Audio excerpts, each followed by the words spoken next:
Észak-sarki cukrászdában, ami éjjel-nappal zárva, minden reggel délután beállít egy fókafiú, és vele egy fókalány.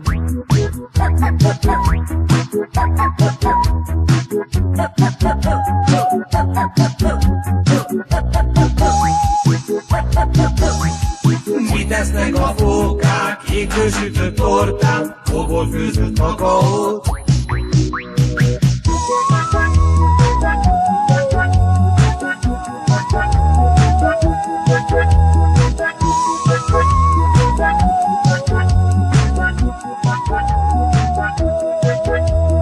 Mit esznek a fókák? Jégből sütött tortát, fogol főzött kakaót.